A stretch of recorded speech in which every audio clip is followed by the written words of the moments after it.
जून 2022 को जब एकनाथ शिंदे अपने विधायकों के साथ मुंबई से निकले थे, तब शिवसेना में बगावत बस एक अफवाह लग रही थी। कुछ दिनों बाद यही अफवाह सरकार गिरा चुकी थी।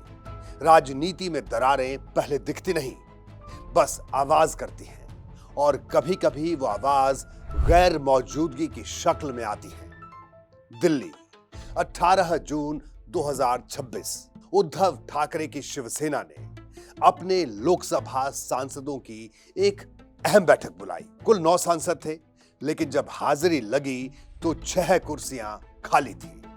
राजनीति में हर गैर हाजिरी बीमारी नहीं होती। लोग व्यस्त भी होते हैं, फ्लाइट भी छूटती है, लेकिन जब 9 में से 6 सांसद एक साथ गायब हो तो उसे संयोग नहीं कहते, उसे सिग्नल कहते हैं। और सिग्नल भी ऐसा जिसने महाराष्ट्र की राजनीति में फिर से वही सवाल खड़ा कर दिया है जो 2022 में उठा था। क्या ठाकरे की शिवसेना एक और टूट की तरफ बढ़ रही है, या यूं कहें बढ़ चुकी है? उधर बंगाल में असली तमाशा वोटों की गिनती खत्म होने के बाद शुरू हुआ। हार एक झटका थी, उसके बाद जो हुआ वो भगदड़ थी। पार्टी के 80 में से 58 विधायकों ने स्पीकर को चिट्ठी लिखी और टीएमसी से निकाले जा चुके ऋतव्रत बनर्जी को विपक्ष का नेता बनाने पर अड़ गए। स्पीकर ने बागी कैंप को ही विपक्ष की बेंच सौंप दी। उधर सांसद काकोली घोष दस्तीदार ने 19 सांसदों के साथ एनसीपीआई में वो शामिल हो गई। ये वही लोग हैं जो कभी कस्में खाते थे कि मरते दम तक साथ नहीं छोड़ेंगे। इसे कहते हैं वफादारी की शेल्फ लाइफ सिर्फ कुर्सी रहने तक। अब आप कहेंगे कि ये सिर्फ महाराष्ट्र और बंगाल की बात है, लेकिन ऐसा बिल्कुल नहीं है। ये एक्चुअली एक पेंडेमिक है, और ये सिम्टम्स भारत के ऑलमोस्ट हर स्टेट में एक जैसे हैं। तमिलनाडु को देखिए, इसी मई में डीएमके 2021 की 133 सीटों से लुढ़ककर 59 सीटों पर आ गई। खुद मुख्यमंत्री एमके स्टालिन अपनी कोलाथुर सीट हार गए। और हराया किसने? बीजेपी ने? जी नहीं, बीजेपी को पूरे तमिलनाडु में सिर्फ 1 सीट मिली है। डीएमके को निपटाया अभिनेता विजय की महज 2 साल पुरानी पार्टी टीवीके ने, जो 108 सीटों के साथ सबसे बड़ी पार्टी बनकर उभरी। यानी एक क्षेत्रीय दिग्गज को दूसरे नए नवेले क्षेत्रीय दिग्गज के करिश्मे ने खा लिया। और बीजेपी, वो तो ताली बजाती रही। इस एक फैक्ट को याद रखिएगा, हमारी बातचीत के आखिर में इसका रिकॉल जरूर आएगा। अभी आपको ले चलते हैं महाराष्ट्र। एनसीपी में 2023 में टूट हुई, लेकिन शरद पवार ने 2024 के लोकसभा चुनाव में शानदार वापसी की। पर कुछ महीनों बाद विधानसभा में उनका गुट मलबा बन गया। दिल्ली, आम आदमी पार्टी का किला 2025 की शुरुआत में ढह गया, और अब उसके 10 में से 7 राज्यसभा सांसद भी बीजेपी में जा चुके हैं। विश्लेषक इसे पार्टी के इम्प्लोजन की आहट कह रहे हैं। एक लाइन में कहें तो भारत के क्षेत्रीय दल आज अस्तित्व के संकट में हैं। सवाल सिर्फ एक, आखिर ऐसा क्यों? देखिए, रीजनल पार्टीज के तर्कश में रह रहकर 2 ही तीर निकलते हैं, संविधान और सेक्युलरिज्म। नेक बातें, पर दिक्कत यह है कि आम वोटर की रोजमर्रा की चिंता वहीं खत्म नहीं होती। साइकोलॉजिस्ट अब्राहम मास्लो ने बहुत पहले समझा दिया था, इंसान पहले रोटी, छत, नौकरी, सिक्योरिटी देखता है। संवैधानिक नैतिकता जैसी ऊंची जरूरतें उसके बाद आती हैं। भारत का बड़ा वोटर अब भी पहली सीढ़ी पर खड़ा है, और सबूत, पिछले 12 साल में सेंट्रल गवर्नमेंट सिर्फ 2 बार पीछे हटी, और दोनों बार धक्का जनता ने दिया, किसी क्षेत्रीय रणनीति ने नहीं। फिर चाहे बात 2015 के भूमि अधिग्रहण अध्यादेश की हो, जिसे किसानों के दबाव में खुद वापस ले लिया, या फिर 2021 में साल भर चले किसान आंदोलन के चलते तीनों कृषि कानून रद्द करने की हो। गौर कीजिए, किसान, छात्र, आम जनता इस सरकार पर जो भी खरोंचाई किसी क्षेत्रीय पार्टी की चाल से नहीं, जनता के सीधे दबाव से आई। यानी जो काम विपक्ष या रीजनल पार्टियों का था, वो भी जनता ने खुद कर दिखाया।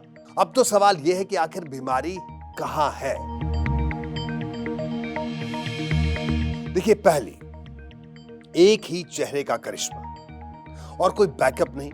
बीमारी बाहर नहीं, अंदर है और 4 कोनों में है। सोशियोलॉजिस्ट मैक्स वेबर ने सत्ता के 3 रूप गिनाए थे: ट्रेडिशनल, करिश्मेटिक और रैशनल लीगल। ज्यादातर रीजनल पार्टियां एक करिश्माई चेहरे पर खड़ी हुई हैं। ममता बनर्जी, करुणानिधि, जयललिता, बाल ठाकरे, मुलायम सिंह यादव, उनके बाद अखिलेश यादव। इस फहरिस्त में और भी कई नाम हैं। वेबर ने इसे रूटिनाइजेशन ऑफ करिश्मा कहा था, यानी करिश्मा अगर वक्त रहते इंस्टीट्यूट में नहीं ढला तो नेता के डूबते ही पार्टी भी डूब जाती है। खुद टीएमसी की महुआ मोइत्रा ने बागी विधायकों को पूरी तरह बेकार बताते हुए कहा था कि वो बस ममता के करिश्मे के बल पर जिंदा थे। और तमिलनाडु, वहां करिश्मे का पुराना चक्र फिर घूमा। एक फिल्मी करिश्मे विजय ने दूसरे को रिप्लेस कर दिया। देखिए, दूसरी वजह, नाराज कैडर और दबी हुई आवाज।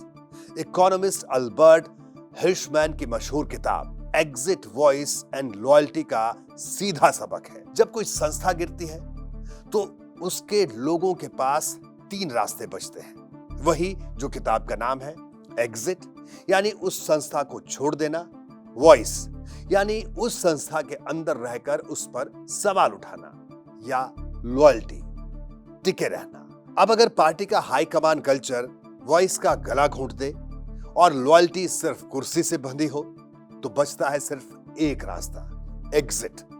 बंगाल के 80 में से 58 आपके राज्यसभा सांसद, महाराष्ट्र की अनवरत टूटती पार्टियां, ये नाराजगी की भाषा नहीं, बेजुबानी का नतीजा है। जेनजी की जुबान में कहें, जब किसी को सुना ही ना जाए तो exit is the only vibe. और तीसरी, भ्रष्टाचार और हारते ही संरक्षण की तलाश। Power tends to corrupt and absolute power corrupts absolutely. Lord Acton की ये लाइन क्लीशे है पर सच है। और हमारे देश का पैटर्न देखिए, नेता सत्ता में रहते जो कमाते हैं, हारते ही उसको और उससे ज्यादा खुद को बचाने के लिए सत्ताधारी पार्टी की शरण में पहुंच जाते हैं। विश्लेषकों ने इसे खूब पकड़ा है। कई क्षेत्रीय नेताओं की राजनीति बिना किसी वैचारिक झिझक के सिर्फ ताकत की नंगी भूख बन चुकी है। हां, इसका दूसरा पहलू भी मानना होगा। केंद्रीय एजेंसियों का डर असली है और कई बार शरण मजबूरी भी होती है। पर तकलीफ यह है कि मजबूरी अक्सर सिद्धांत का लबादा उड़कर आती है।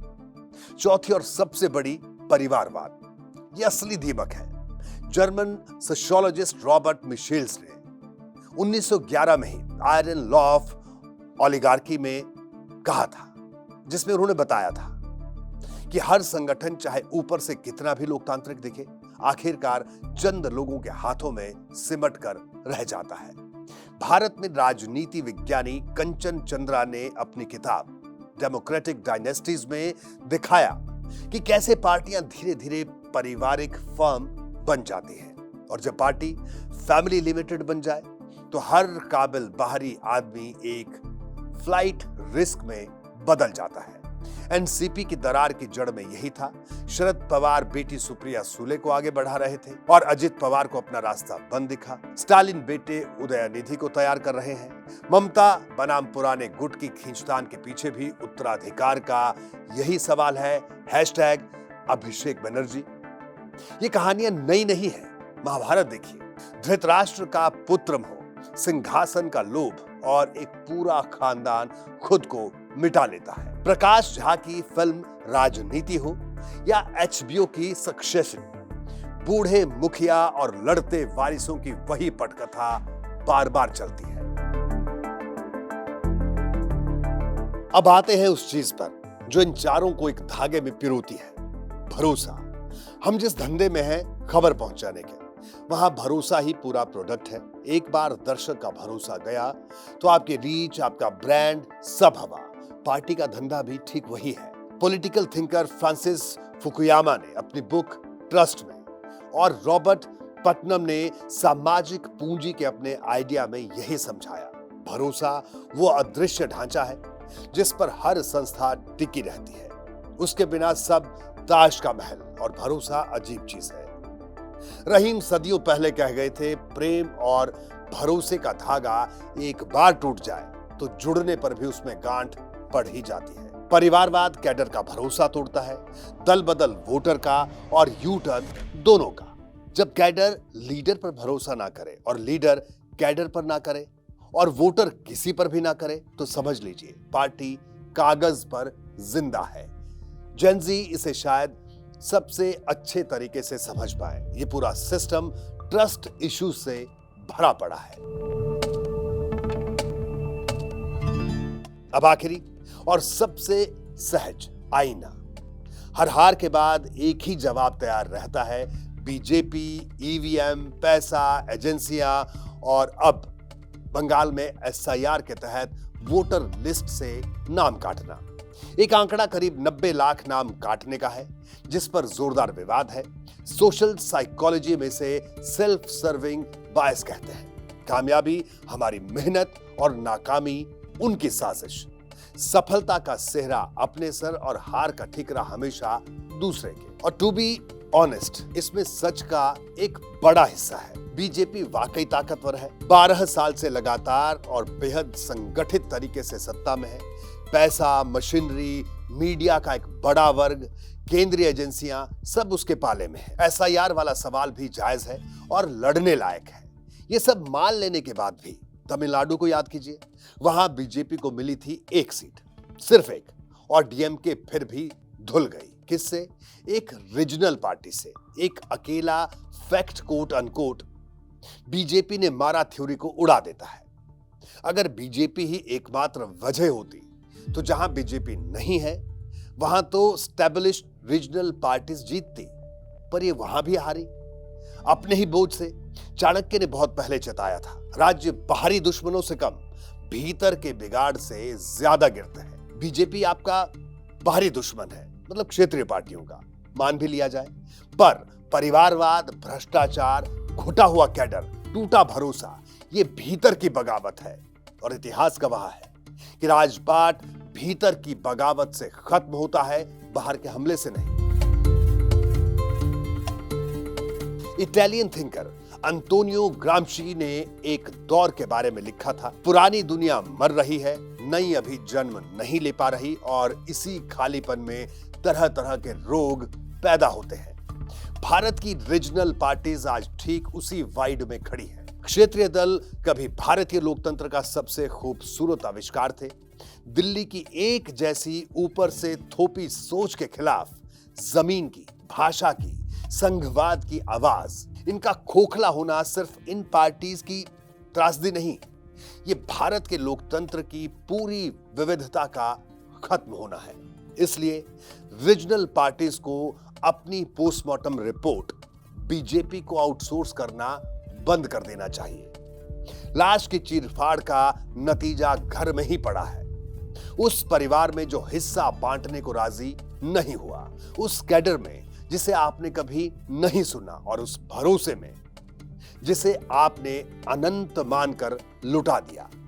बीजेपी ने आपको गैर जरूरी नहीं बनाया, उसने बस वो दरवाजा पार कर लिया जो आप खुद खुला छोड़ाए थे। अंदर का इलाज कीजिए, वरना इस्तीफे के खत को सिद्धांत का खत बताकर लिखते रहिए, फर्क कोई नहीं पड़ेगा।